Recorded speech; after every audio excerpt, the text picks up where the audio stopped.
Now discussion on condolence motion. Gaurava Deputy CM garu.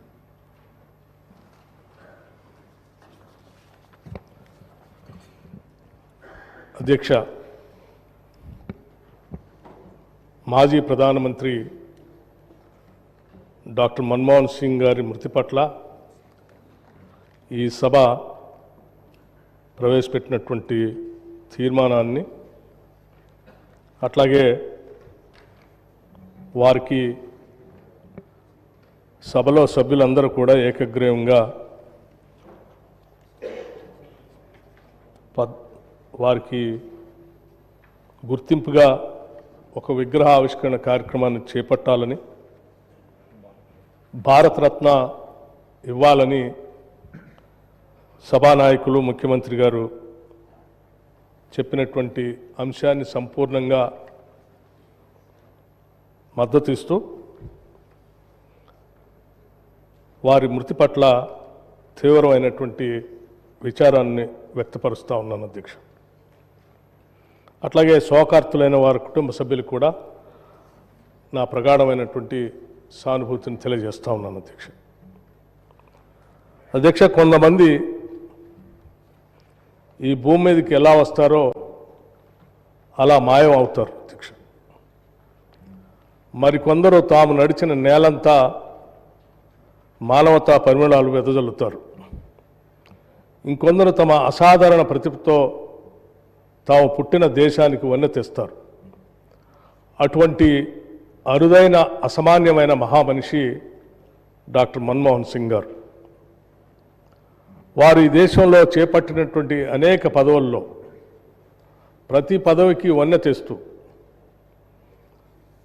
ఆ తీసుకున్న ప్రతి బాధ్యత నుంచి కూడా ఈ దేశాభివృద్ధి కోసం కఠినమైన నిర్ణయాలు తీసుకున్న సంగతి కూడా మనం అందరం ఈ సందర్భంగా గమనంలో తీసుకోవాల్సినటువంటి అవసరం ఉంది అధ్యక్ష.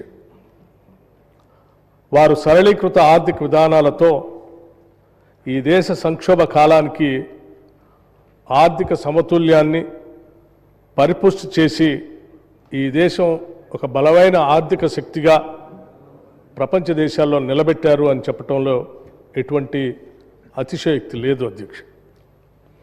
గ్లోబలైజేషన్ కానీ, లిబరలైజేషన్ కానీ, లేకపోతే ఈ దేశానికి సంబంధించి గ్లోబల్ ట్రేడ్కి ఈ దేశ ద్వారాలు తెరిచి ప్రపంచంలో భారతదేశాన్ని గొప్పగా నిలబెట్టినటువంటి ఒక గొప్ప ఆనాటి ఆర్థిక శాఖ మంత్రులుగా, దేశ ప్రధానిగా వారు తీసుకున్న నిర్ణయాలన్నీ కూడా ఉపయోగపడుతున్నాయని చెప్పడంలో ఎటువంటి సందేహం లేదు అధ్యక్ష.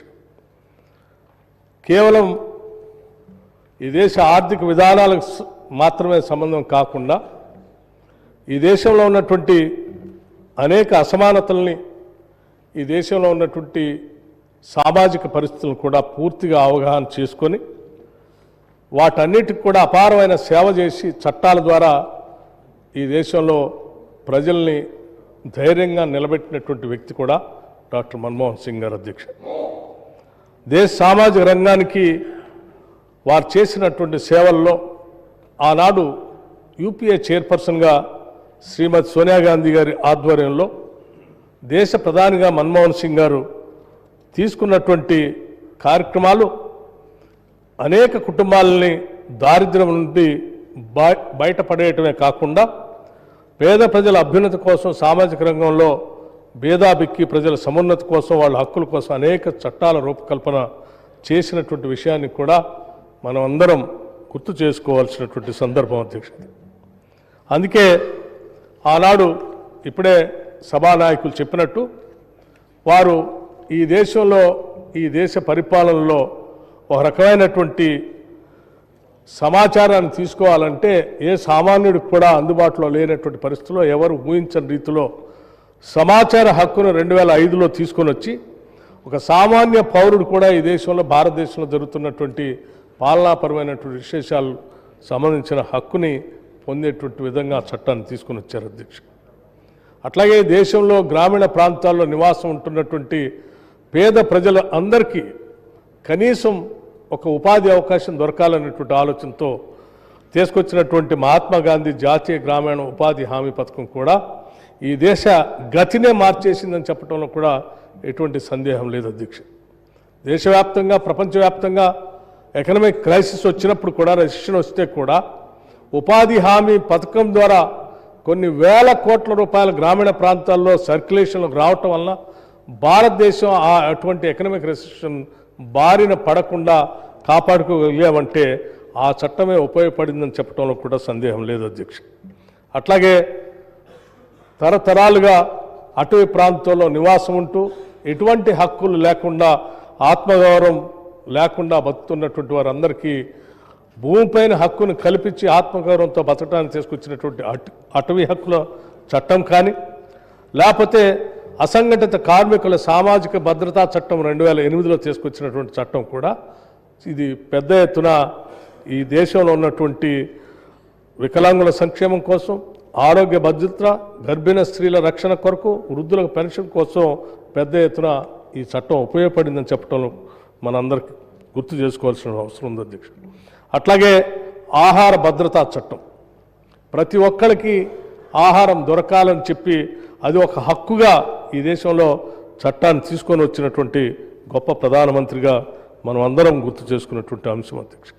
అట్లాగే స్ట్రీట్ వెండర్స్ గురించి కూడా ఈ దేశంలో ఆలోచన చేసి పెద్ద ఎత్తున గ్రామీణ ప్రాంతాల్లో క్రయ విక్రయాలు జరిపే వ్యాపారుల రక్షణ కోసం, వాళ్ళ జీవన ప్రమాణాలు పెంచడం కోసం తీసుకొచ్చినటువంటి ఈ చట్టం కూడా ఈ దేశ ఆర్థిక విధానాన్ని, గతిని కూడా కింది స్థాయిలో పేదరికంలో ఉన్నటువంటి ప్రజలకి ఉపయోగపడిందని చెప్పటం మనం అందరం ఈరోజు దేశంలో గమనిస్తూ ఉన్నాం అధ్యక్ష. అట్లాగే 2013 భూసేకరణ చట్టం అధ్యక్ష. ఈ భూసేకరణ చట్టానికి సంబంధించి మనం ఎక్కడ భూమిపైన ఉన్నటువంటి ఒక ఎమోషనల్ బాండేజ్ని సంబంధించి బాధపడుతున్నటువంటి తరుణంలో దేశ ఆర్థిక అభివృద్ధి జరగాలి, రావాల్సిన పరిశ్రమలు రావాలి, ఇరిగేషన్ ప్రాజెక్టులు రావాలి. అట్లాగే భూమిపైన అనాదిగా హక్కులు పొందినటువంటి వాళ్ళు కూడా నష్టపోకుండా ఉండటం కోసం కావలసిన రీతిలో పెద్ద ఎత్తున అనేక మార్పులు తీసుకొచ్చి వాళ్ళు కూడా బాధపడకుండా ఉండే విధంగా తీసుకొచ్చిన ఈ చట్టం నిజంగా ఒక రివల్యూషనరీ చట్టం అని చెప్పి ఈ దేశంలో ఆనాడు ప్రగతిశీల భావాలు కలిగినటువంటి వాళ్ళందరూ కూడా దీన్ని శ్లాఘించినటువంటి విషయం కూడా మనందరికీ తెలిసింది. అట్లాగే అధ్యక్ష, ఈ దేశంలో అమానమైనటువంటి మాన్యువల్ స్కావెంజింగ్ చట్టం, ఇది తరతరాలుగా వస్తున్నటువంటి ఈ స్కావెంజింగ్ విధానాన్ని పూర్తిగా రద్దు చేస్తూ దీనికి సంబంధించిన 2013లో తీసుకొచ్చినటువంటి చట్టం, ఆ చట్టంలో వాళ్ళందరికీ పునరావాసం కల్పించేటువంటి విధానం ఈ ఆనాటి ప్రధాని మన్మోహన్ సింగ్ గారికి ఈ దేశంలో అత్యంత వెనుకబడి అమానమైనటువంటి స్కావింగ్ విధానంలో ఉన్నటువంటి ప్రజల యొక్క మనోగతాన్ని కూడా అర్థం చేసుకుని వాళ్ళ జీవితాల్లో కూడా మార్పు రావాలని తీసుకొచ్చినటువంటి ఈ చట్టం నిజంగా ఈ దేశ గౌరవాన్నే ప్రపంచ దేశాల్లో పెద్ద ఎత్తున పెంచింది అధ్యక్ష. అట్లాగే ఇటువంటి అనేక రకాలైనటువంటి చట్టాలతో పాటు ఈ దేశంలో ఉన్నటువంటి ప్రజల యొక్క ఆలోచనలకు అనుగుణంగా ఒక ప్రధానమంత్రిగా, ఒక సామాన్యుడిగా ఈ దేశంలో వారు అందించినటువంటి పాలన ఈ దేశంలో పాలన చేసే అందరికి కూడా ఇది ఒక రకమైనటువంటి ఇన్స్పిరేషన్. అట్లాగే వారి మార్గం అందరికీ అనుసరించదగినటువంటి విషయంగా ఈరోజు రాజకీయాల్లో ఉన్నటువంటి వాళ్ళందరూ కూడా గమనించాలి అధ్యక్ష. అట్లాగే ఈ దేశంలో ఉన్నటువంటి ప్రజలందరికీ మన్మోహన్ సింగ్ గారు చేసినటువంటి సేవలు, వారు చూపించినటువంటి దార్శనికత ఎంత గొప్ప విషయమో అదే స్థాయిలో తెలంగాణ ప్రజలు మరీ మర్చిపోకుండా తీసుకున్నటువంటి వారు తీసుకున్న నిర్ణయం తెలంగాణ ప్రజలకి అత్యంత ఇష్టమైనటువంటి నిర్ణయం అధ్యక్ష. దశాబ్దాలుగా తెలంగాణ కోసం కొట్లాడుతున్నటువంటి ఈ ప్రజల యొక్క ఆలోచనలందరినీ నిజం చేయటం కోసం ఆ సభలో సంపూర్ణమైనటువంటి మెజార్టీ లేకపోయినప్పటికీ ఆనాటి యూపీఏ చైర్పర్సన్ గారు సోనియా గాంధీ గారు వారు కలిసి మాట్లాడుకొని మిగతా విపక్షాలందరినీ కూడా ఒప్పించి ఆ చట్టాన్ని రెండు సభల్లో కూడా పాస్ చేపించి తెలంగాణ ప్రజల కళని నిజం చేసినటువంటి ఒక గొప్ప ప్రధాని మన్మోహన్ సింగ్ గారు అధ్యక్ష. వారు చేసినటువంటి సేవను యావత్ తెలంగాణ ప్రజలందరూ కూడా తెలంగాణ రాష్ట్రం ఉన్నంతకాలం గుర్తు చేసుకుంటుందని చెప్పి ఈ సందర్భంగా మీ అందరికీ మనవి చేస్తూ ఉన్నాను అధ్యక్ష. అట్లాగే దేశంలో రైతుల పక్షాన పెద్ద ఎత్తున ఆలోచన చేసి ఈ దేశంలో రైతులు పెట్టుబడి కోసం వారు తీసుకున్నటువంటి రుణాలు భారమై అవి కట్టలేక డెట్ ట్రాప్లో పడుతున్నటువంటి పరిస్థితిని అర్థం చేసుకొని దేశవ్యాప్తంగా మొట్టమొదటిసారి రైతులు తీసుకున్నటువంటి రుణాన్ని మాఫీ చేసినటువంటి మొట్టమొదటి ప్రధాని కూడా డాక్టర్ మన్మోహన్ సింగ్ గారు.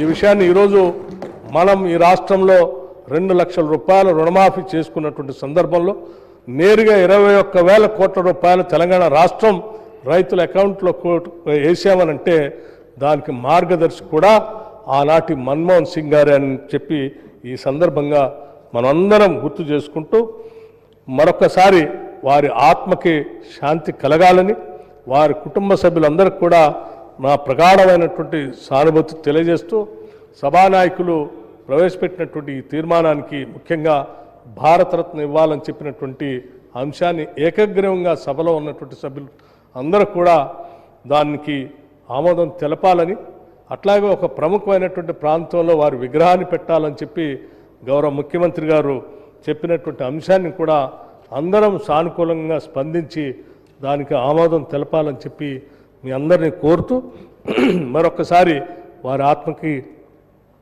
శాంతి కలగాలని, అటువంటి నాయకులు భారతదేశంలో పుట్టినందుకు మనం అందరం గర్విస్తూ ఈ దేశానికి వారు ప్రధానమంత్రిగా చేసి ఈ దేశాన్ని ఆర్థికంగా సామాజికంగా ప్రపంచ దేశాల్లో నిలబెట్టే విధంగా వారు చేసినటువంటి విధానాలన్నీ కూడా మనకు ఆదర్శంగా తీసుకొని ముందుకు పోదామని తెలియజేస్తూ నేను ముగిస్తా ఉన్నాను అధ్యక్ష.